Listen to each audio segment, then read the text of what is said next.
warahmatullahi wabarakatuh. Kembali lagi dengan saya Saskia Reva Tunisa di channel YouTube aku Saskia Reva Tunisa dan episode tutorial and tips. Kali ini saya akan memberikan tips bagaimana cara memperbaiki hati kita yang begitu luka.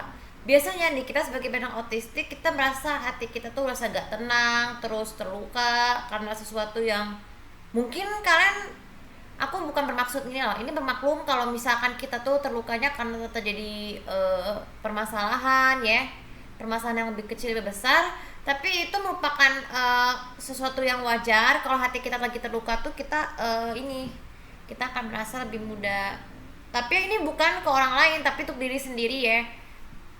Rasa sakit hati terhadap diri sendiri ini bermaksud karena kita tuh merasa selain merasa tidak tenang dan tegang itu, kita juga merasa kita tuh selalu takut, cemas, terus berkepribadian ganda ya. Oh ya, sebelumnya tuh video sebelumnya kan saya lupa ngasih tahu kalau mendengar reaksi tersebut, rasa sakit hati itu juga berpacu dengan bipolar mania, yaitu ketidakseimbangan otak yang bisa membuat sikap kita berlipat ganda ya. Yang tadi awalnya kita senang, sekarang kebalikannya jadi stres. Jadi hati yang terluka ini sebenarnya berpusatnya di sini, di dalam pikiran dan jiwa kita tuh. Jadi kita merasa, aku udah ngerasain sih gimana sih hati kita terluka ya. Saat kita mendengar sesuatu, kita langsung hati kita tuh kayak ditusuk, tapi bukan serangan jantung loh. Ini sebenarnya dada kita seperti ditusuk, bukan berarti sakit, tapi karena hati kita tuh sedang menandakan bahwa lagi terluka itu karena ada sesuatu. Oke, bagaimana cara memperbaiki hati yang terluka? Pertama harus dengan tenang. Sebenarnya gini nih, kita sebelum melakukan sesuatu, kita kan selalu tidak lupa membaca bismillah, baik saat mendaftar ke sekolah, kampus, atau melamar kerja. Itu juga penting membaca bismillah dan juga al-fatihah, karena ini bertujuan untuk membuat hati kita lebih tenang, apakah kita akan diterima di sekolah, atau kuliah, atau kerja, atau enggak.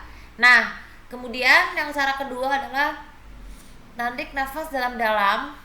Jadi maksudnya, dan termasuk melatih bicara pelan. Jadi kalau bernafas dalam itu kita mengeluarkan karbon dioksida supaya kita tuh nggak ngos-ngosan ya. Kalau kita terdengar sesuatu itu, kita shock, kita kaget. Terutama kita pakai autistik tuh kita harus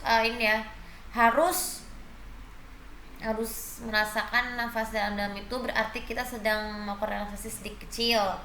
Kemudian yang ketiga adalah melatih gerakan bicara yang pelan. Jadi gerakan bicara itu tuh selain bicara dengan pelan-pelan juga nggak boleh terlalu cepat-cepat, walaupun nggak boleh terlalu lambat, nggak boleh terlalu cepat. Terus dengan latihan berhadapan depan cermin ya. Jadi kalau bukan bicara sendiri loh, ini melatih bicara agar mulut kita itu mengerti apa yang kita ucapkan kepada orang lain. Jadi kalau bicara pelan-pelan ya, dengan suaranya itu harus pelan, terus tidak boleh teriak-teriak, karena kan biasanya kan kalau waktu malam itu kan waktunya harus tenang. Pagi juga begitu. Akan tetapi tanpa kita sadari, kita kadang suka berteriak, tawa keras-keras, tapi makanya hati kita itu jadi kayak stres gitu pada akhirnya. Caranya kita harus melatih mengatur volume suara kita menjadi lebih pelan sedikit, asal harus kedengeran.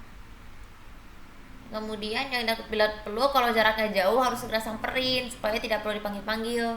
Kemudian yang keempat, cara untuk memperbaiki hati terluka yang keempat adalah ini. Kalau kita mau kalau mau itu harus dimulai dengan membaca doa atau melakukan pekerjaan. Kita juga berdoa agar kita berhasil.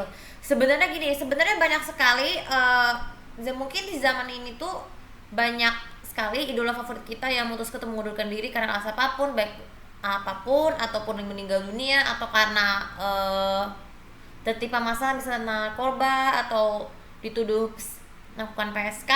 Kita juga sebenarnya jangan pernah percaya dengan segala apapun, termasuk itu berupa gosip. Sebenarnya aku kan maksud gini sih, gibah itu juga merupakan perbuatan dosa. Kalau misalkan itu tentang ngomongin orang yang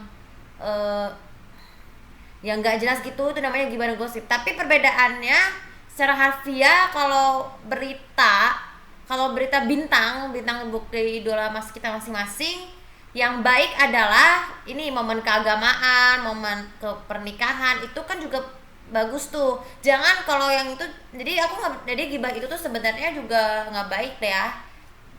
Hanya sekedar ini hanya sekedar mencari tahu kenapa kita lebih berhati-hati dalam melakukan gibah, karena itu memang sekarang kan sudah akhir zaman ya.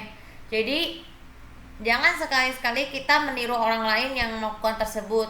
Kendalikan diri sendiri ya. Dan yang kelima adalah jadilah diri sendiri.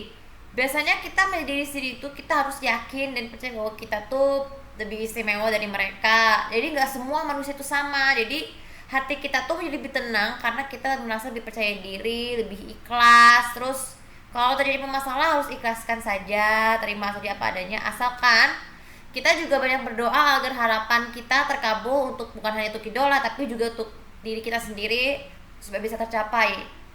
Oke, itu aja tuh video kali ini, semoga bisa bermanfaat. Dan jangan lupa satu komen, like, dan subscribe channel ini untuk mendapatkan info tentang aku. Terima kasih. Assalamualaikum warahmatullahi wabarakatuh.